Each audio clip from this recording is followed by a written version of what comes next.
Okay, so this week we had a new showcase from Microsoft, the Xbox Partner Preview, basically an exploration of the new third-party titles that we could expect soon. And we had a surprise drop of the Stalker trilogy, which kind of came out of nowhere. We had no idea that was happening. That isn't specific to Xbox, I understand. I think it's multi-plat, but there we are. It was a part of it. John, fair few games in here. We haven't got time to discuss them all, but what caught your eye? Okay, so the first one is a bit of an unknown quantity. It's called Unknown 9 Awakening. And Right. this is being published by Namco. And I'm just gonna call him Namco. I'm sorry. That's how I roll. This seems to be some sort of a weird. Okay, it kind of reminded me of Geist for the GameCube, but maybe taken to a new level where it seems like you're able to possess people in the world and then cause them to perform actions and then possess another one. So it's like they show an example of this chain reaction where like you possess one guy, you run over, take a hatchet to another guy, and then you go you take another guy from there and shoot like an explosive thing. And then when you go back to your body, it sort of unpauses that world and everything that you just did happens. So like the thing explodes, you hit the one guy with a hatchet. Like it's almost seems puzzle driven where you're trying to go into these scenarios, figure out the best way to take everyone out, uh, well, quietly, so to speak. Like it looks like a stealth game where you sneak into areas and you're possessing people and then triggering these actions. So it's like a stealth puzzle game, maybe. Hmm. It's hard to say exactly from the trailer, but I thought it looked really cool, really interesting. So I'm very Hmm. curious to see that. I'm gonna go out on a limb and say that's probably Unreal Engine. That sounds reasonable.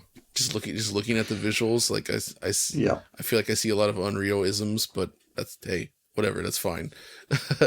It looks nice, so I'm interested in that. There was also The Altars, which is as Alex confirmed, it is basically combining Moon with what's it called? Uh, Uh, Pitch Black, Pitch the Black, Riddick movie. The Vin Diesel classic, Pitch Black, where you're stuck on this planet.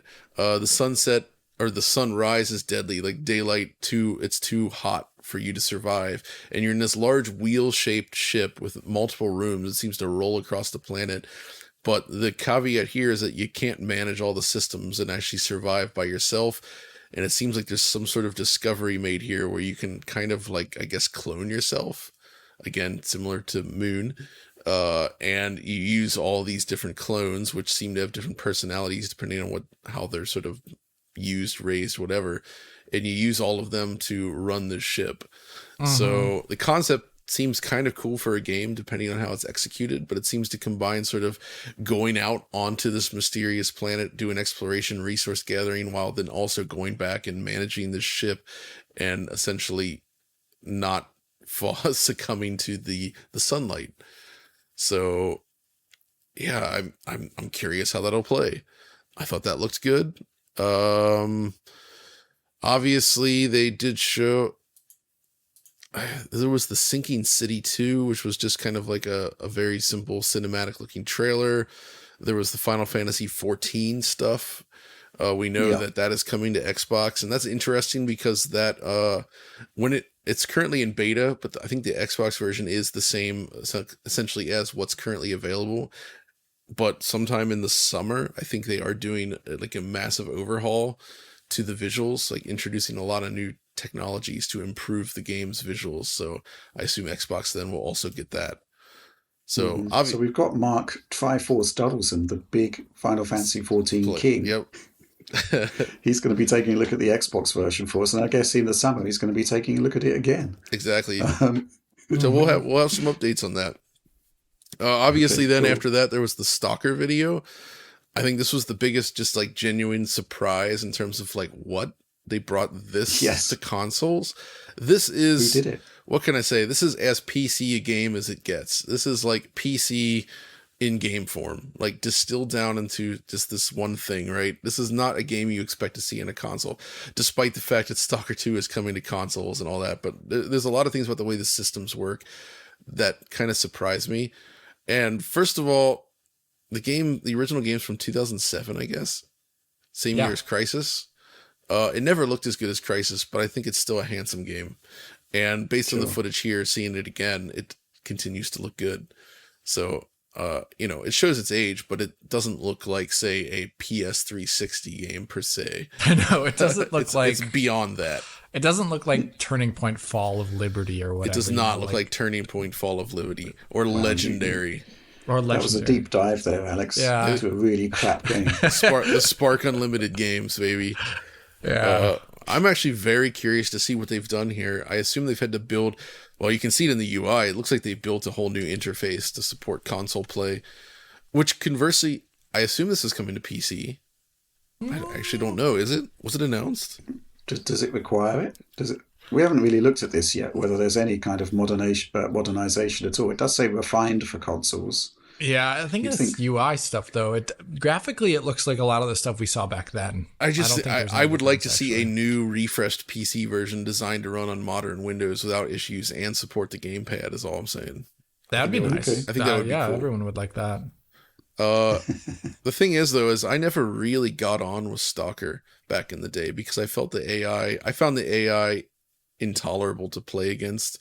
Like, just it's a game that sort of didn't allow me to play it the way I wanted to play it, which was more like a stealth game. And the way the AI behaves, it was overreactive. It reminded me of the I'm going to shoot you in the face guys from Far Cry 1, where it's like, there's no gray area. When they see you, like, everybody knows where you're at, and everything just pops off, and it turns into a shooter. And the shooting I never found enjoyable. But I know this game has its fans. It's beloved. And I feel like I owe it to give it another shot. So I kind of want to give it another try. Although if there's a PC version, that would be more convincing. Yeah, I think at this point in time, if you have a PC, you should probably look at some of the modernization mods. That's true. There's some good mods, There's so right? many, and there's so many. Like, I can't even count them all. And some of them make the game much more intense, even more than John is describing right now.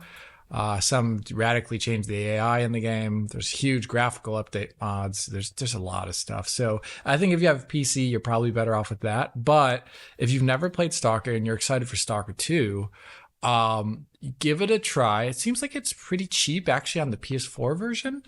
For all three games, there are varying levels of quality. I would say a lot of people really like the first game and the third game, less so the second one. And you'll have to, I think you just gotta, it's a game of its time, but if you play it and you like games that want to at least get you involved in some sort of atmospheric adventure, that is pretty free form in a lot of the ways you can move around the world and interact with it, then you'll probably like this. If you do enjoy something like Far Cry 2, for example, you might like this game. Oh, yeah. Okay. That's how I'd recommend it to people. Also, people in the comments, if you're watching this, if you guys have any suggestions on mods to specifically help with things like AI that you would suggest I give a try, let me know. I would love to find out because I really want to enjoy this Stalker someday. Just one thing, Alex. Just have a bit more faith in your counting abilities. I think if all of the mods were laid out before you, you probably could count them. This is true. I probably could. If they were laid out before me in a grid, I could count them. Very good point, Rich. Sorry, John, I interrupted you there with that completely useless That's a good point. insert there. Oh, no problem at all. Have a bit of faith. Have faith of the heart, right? In your counting abilities. Okay, so following Stalker, they actually showed a game that I'm cautiously interested in. I don't know anything about the developer, but it's called Monster Jam Showdown. And it looks fun as heck, right? Like, some of the racing actually reminded me a little bit of MotorStorm. But then also the fact that this was shown at a Microsoft show got me thinking about the old days of Monster Truck Madness, which is a series I do actually like a lot. This looks quite a bit different than that, though. Is the Gravedigger in Monster Truck Madness, John? I think so. Gravedigger. I'm pretty sure Gravedigger's in there. I would be surprised if he wasn't. Is that a vehicle? It's a famous vehicle. It's the only monster truck I know. He is in this new one, Monster Jam Showdown.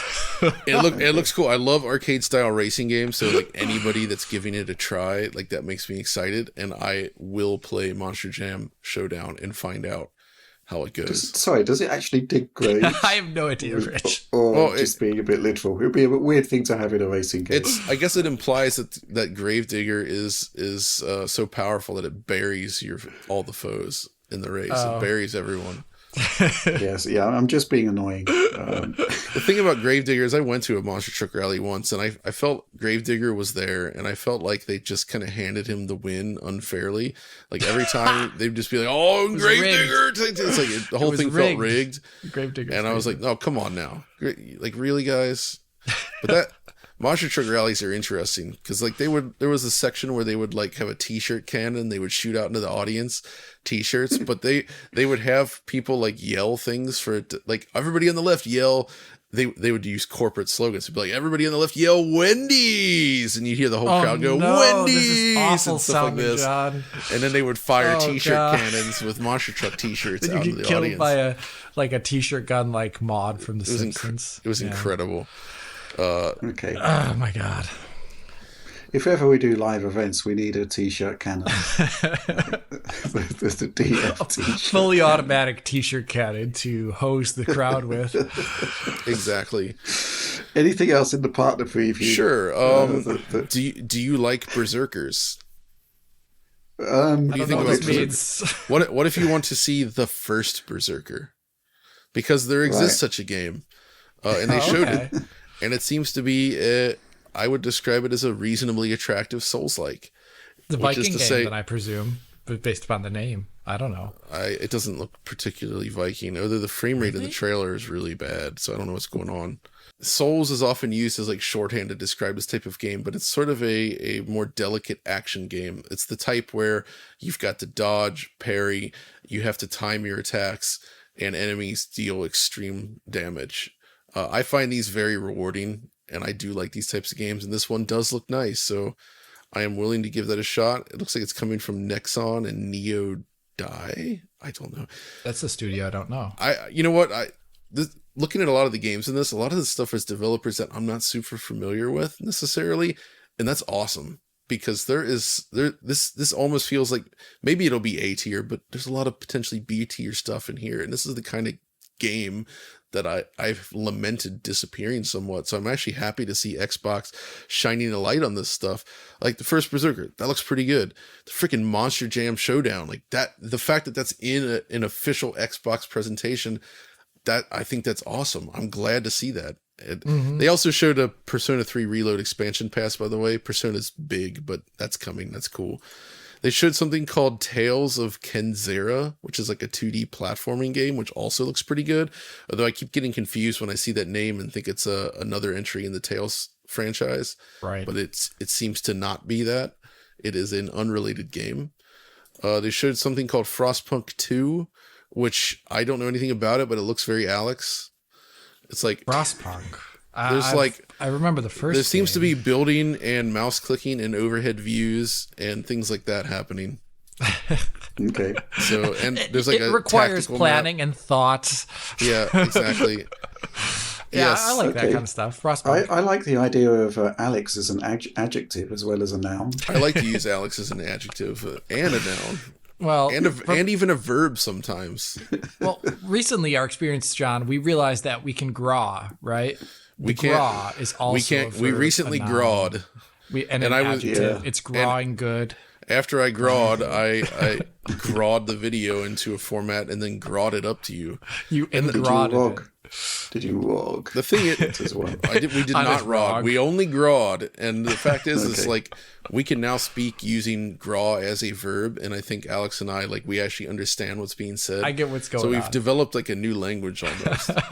If I say I'm grawing the video, and then when it's done, I'm going to graw the video to you. You know what that means, I right? knew exactly what John. You knew exactly what that meant. But anyway, there was one more game shown, which was Kunitsu-Gami, Path of the Goddess from Capcom, which looks they showed this off before, didn't they? It looks like an even crazy. They did. It's like an even crazier take on Genji Days of the Blade for PS3. No giant enemy crabs here, though. There actually might be. Oh gosh. I don't know. Massive damage? This does look like a game where there's a giant enemy crab and potentially massive damage can be dealt via the weapons they assign to you. If you hit its weak points. It's gonna be MT framework for sure, zero doubt, and it looks nice. MT framework game? What did you just say? Why do I always say that? I mean, that'd be amazing. Reach They're for the breaking moon. it back. It's the Reach for the Moon engine. Although that'd be sick. Which it's basically MT framework 3. Better. I don't know, but I don't know what to make of this, but it seems to be an action game with a fixed camera angle, even, which looks pretty cool. And that's rare. You're rescuing people, and it's much more like it's got a sort of an ancient Japan vibe going on. You rescue villagers, give them roles, but then you're also going around with your sword and just like kicking butt. There seems to be some sort of like strategy element to it where you're like building your town out, your village or something. Mm-hmm. I don't know yet, but I gotta say the aesthetic is awesome. It's Capcom. I'm super interested in checking it out. Oh, it's got a day-night cycle thing. I see. That's how it works, right? So the interesting thing about these Reach for the Moon engines is based on their presentations. Dragon's Dogma is going to be the first version of their new version of Reach for the Moon. Dragon's Dogma 2, and they said each version, I think, of their games that are coming out after Dragon's Dogma 2 is gonna have RTGI and RT reflections at least. Can you refer to Dragon's Dogma 2 using plural, like plural possessive? Dragon's Dogmas. Wait, Dragon's Dogmas. Wait, Dragon's Dogma 2's. I kept trying to say it. I couldn't say it. Right, Dragon's Dogma 2's graphics are good. It's awful. The unlocked frame rate not so good. Oh god, yeah, that could be a new story in its own right. That's what we're talking about next. Anything final on the partner showcase? Just to reiterate what I just said, I think it's awesome that Xbox put out a show that's filled with these like. I say lesser, but I don't mean actually lesser. I just mean it's not just like full of the quote unquote AAA bangers. It's games that not everyone's heard of. It's smaller scale games. Yeah, it's absolutely. Games with varied genres and just it's from all sorts of different developers. And I'm super happy and excited that they put this in there. And it's just I appreciate that they're creating shows like this and allow these games to get like sort of a front and center sort of presentation for everyone else. Absolutely. So yeah. Good on Xbox for this. A lot of discussion about the death of the AAA, the unsustainable nature of AAA development. And here we had a bunch of games, the vast majority of which were not AAA, but still look really intriguing. I think the thing to bear in mind, though, is that a lot of these games, you don't really get a true measure of their worth until you actually go hands-on. So, this particular sort of format, trailer after trailer, may not be the best showcase for them, but even so, the fact that you're getting to see these games, getting exposure for these games, I think is excellent. Actually, on that same point, something we didn't put on the docket, but I did want to quickly mention was that there was the showcase for No Rest for the Wicked from Moon Studios just last week. Yeah, there was some sort of there was a whole bunch of creators had access to it, right? Yeah, and I wanted to compliment them on that presentation. I don't know if you guys watched it, but what they did was they came out, they introduced themselves in the studios, they introduced their past games, and then they spent essentially 20 minutes walking players through the various features and types of things they were going for. It's showing different scenarios and very carefully explaining, this is what we're trying to do with this game. This is the type of thing we want to accomplish. This is what you can expect here. This is how this mechanic works. It reminded me totally different game, but it reminded me of that original showcase of something like BioShock back in like 2006, where it was just Ken Levine on a microphone, like talking people through what they wanted to do with the game. And I actually think this type of demo is very, very effective. It communicates what the game is. It gives you a nice look at the visuals, the design, what they're doing. And it kind of just, it feels like it's like taking you on a journey and showing you why you might want to play it. So this is definitely a game I want to cover when it goes early access. Hopefully I can do something like I did for Ori and do like a behind the scenes thing as well. Cause that'd be great. I think they're still using their custom version of Unity for it. And it looks stunning.